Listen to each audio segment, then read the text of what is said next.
सभी को नमस्कार। राजकीय महाविद्यालय के यूट्यूब चैनल में आपका फिर से स्वागत है। बिजनेस इकोनॉमिक्स के अंदर हमने इंडिफरेंस कर्व का अध्ययन किया था। इंडिफरेंस कर्व क्या होता है, उनकी नेचर क्या होती है, ये किस हिसाब से काम करते हैं, ये हमने देख लिया था।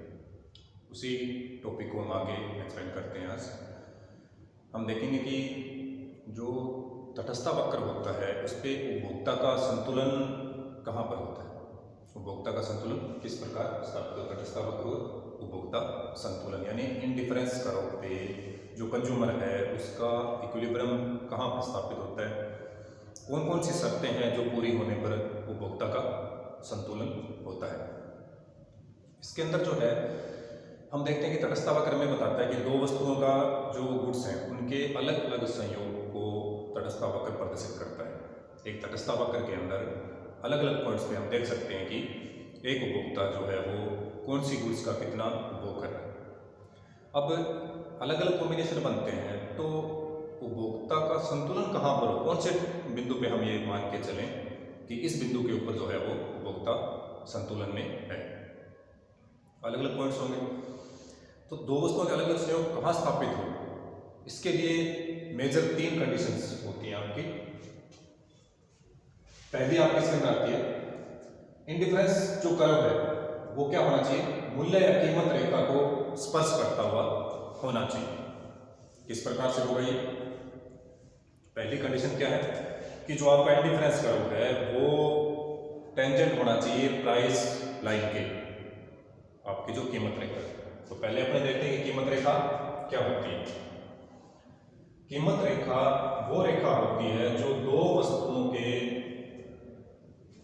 उस संयोग को बताती है जिसको उपभोक्ता परचेज कर सकता है, और उन बिंदुओं को मिलाने वाले जब हम रेखा कहते हैं तो क्या कहलाएगी, आपकी कीमत रेखा कहलाएगी। इस हिसाब से जैसे आपके पास हमने माना कि आपके पास 10 रुपये है, 10 रुपये के अंदर आप दोनों वस्तुओं का अलग अलग यूनिट्स को अलग अलग रेट में परचेज कर रहे हैं, दोनों चीज़ों की कीमत अलग अलग होगी। इनकम आपकी क्या है, फिक्स है।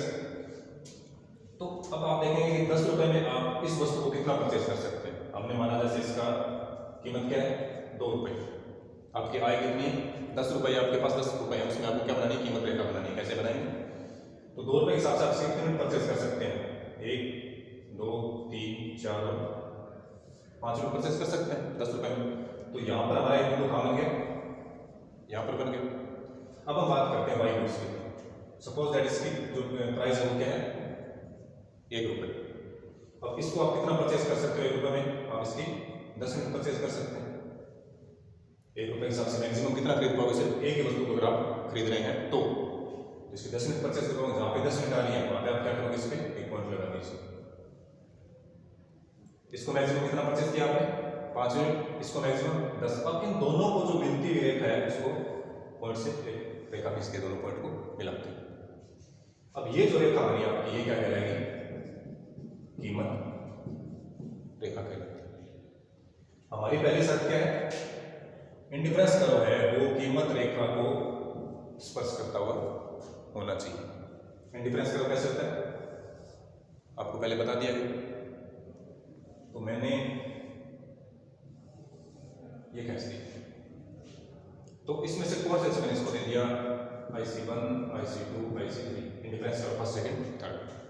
हमारी पहली शर्त क्या, संतुलन कहाँ पर होगा उपभोक्ता का, जहां पर जो मूल्य या कीमत रेखा है वो क्या करे, तटस्थ वक्र को स्पर्श करते हुए होनी चाहिए। क्या इसमें स्पर्श कर रही है, नहीं कर रही है, यानी ये वक्र इस वक्र पे उपभोक्ता का संतुलन नहीं हो सकता। क्यों नहीं हो सकता, ये आपको आगे बताऊंगा कि इसमें क्यों नहीं होगा।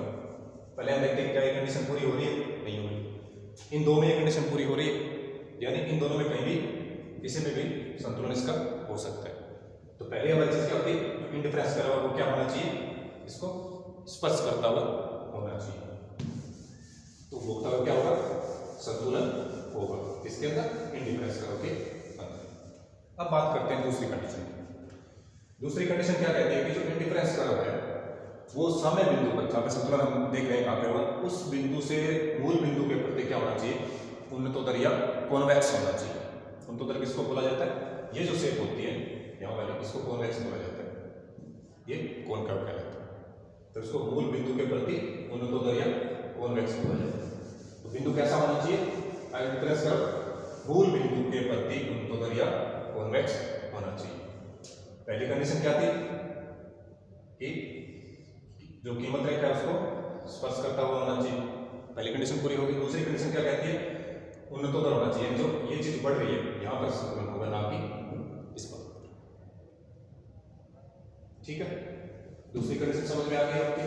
तो उपभोक्ता का संतुलन कहां पर होगा, पहली कंडीशन कीमत रेखा को स्पर्श करता हुआ होना चाहिए, दूसरी कंडीशन मूल बिंदु के प्रति उन्नतोत्तर या कॉन्वेक्स होना चाहिए। अब बात करते हैं तीसरी कंडीशन। तीसरी कंडीशन क्या कहती है कि जो संतुलन बिंदु होगा वहां पर क्या होगा, आपका जो सीमांत प्रतिस्थापन दर है, मार्जिनल रेट ऑफ सब्स्टिट्यूशन जो है वो और कीमतों का अनुपात क्या होना चाहिए, बराबर होना चाहिए। यानी कि marginal rate of substitution of जैसे दो गुड्स हमारे पास एक्स और वाई, इसमें क्या होगा, प्रतिस्थापन दर और कीमतों का अनुपात क्या होना चाहिए, बराबर होना चाहिए। ये कंडीशन आप जब इसको इसमें लिखेंगे कैसे लिखेंगे, delta y upon delta x is equal to p x p y, यानी प्राइस में जो चेंजेस आपके हो रहे हैं उसके इक्वल होना चाहिए। यानी प्रतिस्थापन दर और कीमतों का अनुपात बराबर होता है। प्रतिस्थापन दर क्या होती है कि एक वस्तु के बदले आप दूसरी वस्तु प्रतिस्थापित कर रहे हैं, उसकी रेट क्या है, एक के बदले दूसरे का कितना त्याग कर रहे हैं। सीमांत यानी इंडिविजुअल इकाई की बात कर रहे हैं जब हम, तो सीमांत हो गया। सीमांत प्रतिस्थापन दर वो दर होती है जब आप एक अतिरिक्त इकाई के उपभोग के लिए दूसरी इकाई को कितना त्याग कर रहे हैं, उसे किस हिसाब से आप उसको प्रतिस्थापित कर रहे हैं। ये क्या होती है, हमेशा कभी भी बढ़ती हुई नहीं हो सकती, ये स्थिर हो सकती है, घटती हुई होती है। क्यों कि जैसे आप दो वस्तुओं का उपभोग कर रहे हैं, अब एक वस्तु को आप बढ़ाना चाहते हो, दूसरी को आप कम कर रहे हो। एक बार उसके आपने प्रतिशत से एक वस्तु को आपने कम किया 3 यूनिट, उसके बदले दूसरी यूनिट आपने बढ़ा ली 1 यूनिट। अब उसकी 1 यूनिट और बढ़ाना चाहते हो, दूसरी बार आप उसके 3 का त्याग नहीं करोगे, उससे कम का करोगे, 2 का करोगे। धीरे धीरे फिर 1 यूनिट के बदले आप दूसरी वस्तु की 1 यूनिट छोड़ेंगे। तो ये मोस्टली क्या होती है, कभी भी बढ़ती हुई नहीं हो सकती, स्थिर हो सकती है या घटती हुई होती है। इसमें कंडीशन तीसरी क्या लागू होती है कि सीमांत प्रतिस्थापन दर और कीमतों का अनुपात ये क्या होना चाहिए, आपका बराबर होना चाहिए। अब इसको आप थोड़ा दोबारा समझ लीजिए।